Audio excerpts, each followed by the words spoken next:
بسم اللہ الرحمن الرحیم۔ سب سے پہلے تو جو ہمارے استاذ حضرت مفتی عبدالرحیم صاحب نے پیغام دیا ہے میں اسی کو ریپیٹ کروں گا۔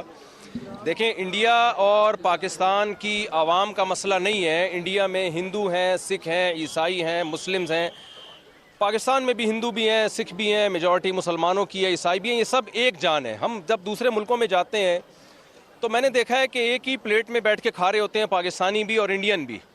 کوئی فرق نہیں ہے انڈین پاکستانیوں میں، کلچر سیم ہے، زبان سیم ہے۔ وہ اس اردو کو وہ ہندی کہہ دیتے ہیں اور ہم ہندی کو اردو کہہ دیتے ہیں، تو کوئی فرق نہیں ہے۔ نہ انڈیا سے ہماری دشمنی ہے، نہ انڈیا کی پاکستان سے دشمنی ہے۔ یہ ایک گورنمنٹ ہے مودی، جس نے دماغ خراب کیا ہوا ہے، جس کا اپنی کھوپڑی آؤٹ ہوئی ہوئی ہے اور ساری دنیا کو وہ بدامنی میں ڈال رہا ہے۔ تو انڈین کو بھی چاہیے، پاکستانیوں کو بھی چاہیے، ایک انسان کو قابو میں لائیں۔ آپ ایک کی کھوپڑی کو سیٹ کر دیں گے، پوری دنیا میں امن ہو جائے گا۔ اس کی کھوپڑی خراب ہو گئی ہے۔ پہلگام میں اس نے خود وہ کیا ہے جو کچھ کیا ہے۔ پہلگام میں جو کچھ ہوا ہے، بے گناہ لوگ مارے گئے ہیں، ہم اس کی بھرپور مذمت کرتے ہیں۔ اسلام تو میدان جنگ میں بوڑھوں اور بچوں کو قتل کرنے کی اجازت نہیں دیتا، وہ سیاحوں کو قتل کرنے کی کہاں سے اجازت دے گا؟ تو پاکستان کا اس پہلگام والے واقعے سے کوئی تعلق نہیں ہے اور اس واقعے کی ہم بھرپور مذمت کرتے ہیں۔ اور جو ظلم پہلگام میں لوگوں پر ہوا، انڈین پر ہوا، ہم اس میں انڈیا کے ساتھ ہیں، انڈیا والوں کے ساتھ ہیں۔ تو ایک آدمی کی کھوپڑی خراب ہوئی ہوئی ہے، سب کو مل کے اس کی کھوپڑی کو ٹھیک کرنے کی ضرورت ہے۔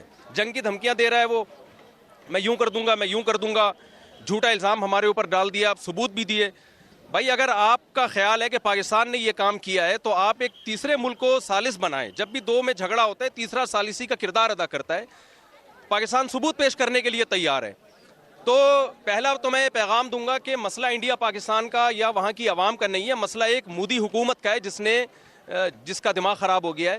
تو اب چونکہ وہ جنگ کی دھمکیاں دے رہا ہے تو ہماری اخلاقی دینی ذمہ داری ہے کہ ہم اگر یہ جنگ چھڑ جاتی ہے تو ہم اپنی فوج کے ساتھ ہیں۔ میں کراچی سے سفر کر کے آیا ہوں اور صرف بڑا مقصد ہمارا یہی تھا کہ جو ہے ہم جائیں واگا بارڈر پہ اور وہاں جا کے ہم دنیا کو یہ پیغام دیں کہ ہم سب الحمدللہ اس موقع پہ تمام سیاسی اختلافات بھلا کے اگر جنگ چھڑ جاتی ہے تو ہم فوج کے ساتھ ہیں۔ اور ہمارے نبی صلی اللہ علیہ وسلم کی یہ تعلیمات ہیں، صحیح حدیث ہے، لا تتمنوا لقاء العدو فاذا لقيتم فاصبروا واعلموا ان الجنة تحت ظلال السيوف۔ نبی صلی اللہ علیہ وسلم نے فرمایا دشمن سے لڑائی کی کبھی تمنا مت کرو، لیکن اگر جنگ چھڑ جاتی ہے تو یقین کر لو کہ اللہ نے جنت تلواروں کے سائے میں رکھی ہے۔ تو بھائی مسلمانوں کو تو جنت میں جانے کا میرا خیال ہے ویسے ہی بہت شوق ہے، تو یہ تو شارٹ کٹ راستہ ہوگا ہمارے لیے۔ الجہاد مختصر طریق الجنہ، نبی صلی اللہ علیہ وسلم نے فرمایا جہاد جنت میں جانے کا مختصر ترین شارٹ کٹ راستہ ہے۔ تو ہم جنگ کی تمنا نہیں رکھتے، لیکن اگر مودی کو شوق ہے لڑنے کا تو آزما لے۔ تو انشاءاللہ ہم پورا ملک ہمارا فوج کے ساتھ ہے اور منہ توڑ جواب دیں گے انشاءاللہ۔ جزاک اللہ۔